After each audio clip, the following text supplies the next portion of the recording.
మన ఫోన్లో వాడే ప్రతి యాప్ ఒకప్పుడు కేవలం ఒక ఆలోచన మాత్రమే. ఆ ఆలోచన మనం రోజూ వాడే ఒక యాప్గా ఎలా మారుతుంది? భలే ఆసక్తిగా ఉంటుంది కదా ఈ ప్రయాణం.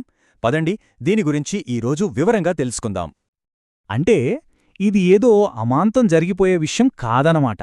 దీని వెనకాల చాలా పక్కాగా ప్లాన్ ప్రకారం జరిగే ఒక ప్రాసెస్ ఉంది. ఒక చిన్న ఐడియాను ఫుల్ ఫ్లెడ్జ్డ్ అప్లికేషన్గా మార్చాలంటే కొన్ని చాలా ముఖ్యమైన స్టెప్స్ ఉంటాయి. సరే, దీన్ని ఇంకాస్త తేలిగ్గా అర్థం చేసుకోవడానికి మనం ఒక కథ చూద్దాం. యాడమ్ అని ఒకతనున్నాడు. అతనికి ఆన్లైన్లో ఇంటి అలంకరణ వస్తువులమ్మే ఒక స్టోర్ పెట్టాలని సూపర్ ఐడియా వచ్చింది. ఐడియా అయితే భలే ఉంది, కాని దాన్ని నిజంగా ఒక యాప్గా మార్చాలంటే ఎక్కడ మొదలుపెట్టాలో ఏం చెయ్యాలో అతనికి అస్సలు తెలీదు. యాడమ్ లాంటి వాళ్ల మంచి మంచి ఐడియాలు ఎటూ కాకుండా గందరగోళంగా అయిపోకుండా ఉండటానికి ఒక మార్గం ఉంది. నిజానికి సక్సెస్ అయిన ప్రతి సాఫ్ట్వేర్ ప్రాజెక్ట్ వెనక ఒక పద్ధతైన స్ట్రక్చర్డ్ ప్రాసెస్ ఉంటుంది. అదే ఆ ప్రాజెక్ట్ను దారి తప్పకుండా కరెక్ట్గా ముందుకు వెళ్లేలా చూస్తుంది. టెక్ ప్రపంచంలో ఈ ప్రాసెస్నే సాఫ్ట్వేర్ డెవలప్మెంట్ లైఫ్ సైకిల్ అంటారు. షార్ట్గా చెప్పాలంటే SDLC. ఇది ఒక రకంగా చెప్పాలంటే ఒక రోడ్ మ్యాప్ లాంటిదన్నమాట. ఆడమ్ ఐడియాను ఫైనల్ ప్రాడక్ట్గా మార్చడానికి ఇదే దారి చూపిస్తుంది. అంతేకాదు, సాఫ్ట్వేర్ క్వాలిటీగా ఉండేలా కూడా చూస్తుంది. చూడండి, మనం ఒక ఇల్లు కట్టే ముందు ఒక మంచి బ్లూ ప్రింట్ ఎంత అవసరమో సాఫ్ట్వేర్ తయారు చేయడానికి కూడా అంతే. అసలు కోడింగ్ స్టార్ట్ చేయడానికంటే ముందే ఈ పునాది లాంటి స్టెప్స్ చాలా చాలా ఇంపార్టెంట్. ఈ ఫౌండేషన్లో మొదటి 3 స్టెప్స్ ఏంటంటే ప్లానింగ్, రిక్వైర్మెంట్ అనాలిసిస్, ఇంకా డిజైన్.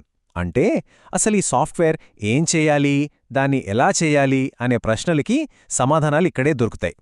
ఈ టైంలోనే యాడమ్ టీం కూర్చొని, సరే మన యాప్లో ఏమేం ఫీచర్లు ఉండాలి, మన కస్టమర్లెవరు, యాప్ చూడటానికి ఎలా ఉండాలి, ఇలాంటి విషయాలన్నీ డిసైడ్ చేస్తారన్నమాట. ఈ చర్చలన్నీ అయ్యాక ఫైనల్గా ఒక చాలా ముఖ్యమైన డాక్యుమెంట్ రెడీ అవుతుంది. దాన్నే SRS అంటారు. అంటే సాఫ్ట్వేర్ రిక్వైర్మెంట్ స్పెసిఫికేషన్. ఇది అచ్చం ఒక అగ్రిమెంట్ లాంటిది. ప్రాజెక్ట్ అయ్యేంతవరకు టీంలో అందరూ దీన్నే ఫాలో అవ్వాలి. ఇదే వాళ్ళకి గైడ్ లాంటిది. సరే, పునాది అయితే గట్టిగా పడింది. ఇప్పుడు అసలు సిసలైన పని అంటే యాప్ని నిర్మించడం, అది కరెక్ట్గా ఉందో లేదో చెక్ చేయడం. ఈ దశల్లోకి వెళ్దాం. ఇక్కడే యాడమ్ ఐడియాకి ఒక రూపం రాబోతుంది. 4వ స్టెప్ వచ్చి కోడింగ్. ఇక్కడేమో డెవలపర్లు మనం ఇందాక అనుకున్న బ్లూ ప్రింట్ అంటే SRS ని చూసి కోడ్ రాయడం మొదలుపెడతారు. కోడ్ రాశాక నెక్స్ట్ 5వ స్టెప్ టెస్టింగ్. ఇక్కడ టెస్టింగ్ టీం రంగంలోకి దిగుతుంది. వాళ్ళు ఆ సాఫ్ట్వేర్ని క్షుణ్ణంగా పరిశీలించి అందులో ఏవైనా చిన్న చిన్న తప్పులున్నా అంటే బగ్సున్నా వాటన్నిటినీ పట్టుకుంటారు. ఇక్కడ సాఫ్ట్వేర్ టెస్టర్ రోల్ చాలా కీలకం. మన చేతికి ఒక యాప్ వచ్చే ముందు అది సరిగ్గా పని చేస్తుందా, ఏ ప్రాబ్లమ్స్ లేవా అని కన్ఫర్మ్ చేసేది వీళ్లే. నిజం చెప్పాలంటే వాళ్ళు లేకపోతే మనకు మంచి క్వాలిటీ యాప్స్ దొరకడం కష్టం. ఓకే, యాప్ రెడీ అయిపోయింది, టెస్టింగ్ కూడా పూర్తయిపోయింది. మరి ఇప్పుడు దాన్ని జనాల చేతుల్లోకి ఎలా తీసుకురావాలి, వచ్చాక అంతా సజావుగా నడిచేలా ఎలా చూసుకోవాలి, ఈ చివరి దశల గురించి ఇప్పుడు చూద్దాం. మొదటిది డిప్లాయ్మెంట్. ఈ స్టేజ్లో ఆడమ్ స్టోర్ లైవ్కి వెళ్తుంది. అంటే జనాలు దాన్ని వాడటం మొదలుపెట్టచ్చు. కానీ పని ఇక్కడితో అయిపోలేదు. అసలు పని ఇప్పుడే మొదలవుతుంది. అదే మెయింటెనెన్స్. అంటే యాప్ రిలీజ్ అయ్యాక కూడా ఏమైనా సమస్యలొస్తే పరిష్కరించడం, కొత్త బగ్స్ వస్తే సరిచేయడం, కొత్త కొత్త అప్డేట్స్ ఇవ్వడం, ఇదంతా కంటిన్యూస్గా జరుగుతూనే ఉంటుంది.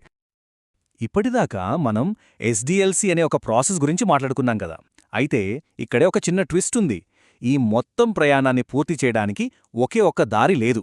ప్రాజెక్ట్ని బట్టి, దాని అవసరాల్ని బట్టి డెవలపర్లు వేరువేరు దారులను ఎంచుకుంటారు. మోటామోటిగా చెప్పాలంటే ఇందులో 2 మెయిన్ పద్ధతులు ఉంటాయి. ఒక పద్ధతిలో మొత్తం యాప్ని ఒకేసారి కట్టేసి చివర్లో రిలీజ్ చేస్తారు. రెండో పద్ధతిలో ఏంటంటే యాప్ని చిన్న చిన్న భాగాలుగా విడగొట్టి ఒక్కొక్క భాగాన్ని పూర్తిచేసి అలా దశలవారీగా రిలీజ్ చేస్తూ వెళ్తారు. సరే, ఈ 2 పద్ధతుల మధ్య తేడాలేంటో చూద్దాం. మొదటిదాన్ని వాటర్ఫాల్ మోడల్ అంటారు. ఇది చాలా స్ట్రిక్ట్. ఒకే లైన్లో వెళ్తుంది. అంటే ఒక స్టెప్ పూర్తయితేనే నెక్స్ట్ స్టెప్కి వెళ్తారు. మార్పులు చేయడం చాలా కష్టం. ప్రాజెక్టు మొదట్లోనే అన్నీ క్లియర్గా తెలిసినప్పుడు ఇది బాగా పనిచేస్తుంది. ఇక రెండోది ఎజైల్ మోడల్. పేరుకు తగ్గట్టే ఇది చాలా ఫ్లెక్సిబుల్. ఎప్పటికప్పుడు వచ్చే మార్పులను స్వీకరిస్తుంది, కస్టమర్ ఫీడ్బ్యాక్ తీసుకుంటూ మెరుగవుతూ ఉంటుంది. అవసరాలు మారొచ్చు అనుకున్న ప్రాజెక్టులకు ఇది బెస్ట్ అన్నమాట. ఈ రెండింటి మధ్య తేడా ఇంకా సింపుల్గా అర్థం కావాలంటే ఒక చిన్న ఎగ్జాంపుల్ చెప్తాను. వాటర్ఫాల్ మోడల్ అంటే ఒక పక్కా బ్లూ ప్రింట్తో ఇల్లు కట్టడం లాంటిది. అంతా ముందే ఫిక్స్ అయిపోతుంది, మధ్యలో మార్చడానికి ఉండదు. అదే ఎజైల్ అంటే ఒక తోటను పెంచడం లాంటిది. ముందు విత్తనాలేస్తాం, నీళ్లు పోస్తాం, మొక్క పెరిగే కొద్దీ దానికి ఏం కావాలో చూసుకుని అవసరమైన మార్పులు చేస్తూ దాన్ని జాగ్రత్తగా చూసుకుంటాం. చూశారా ఎంత తేడా ఉందో? సో నెక్స్ట్ టైం ఇష్టమైన యాప్కి ఏదైనా అప్డేట్ వచ్చినప్పుడు ఒక్క క్షణం ఆలోచించండి. దాని వెనకున్నది ఒక కఠినమైన వాటర్ఫాల్ ప్లానా, లేకపోతే నిరంతరం మారుతూ ఉండే ఒక ఎజైల్ ప్రయాణమా?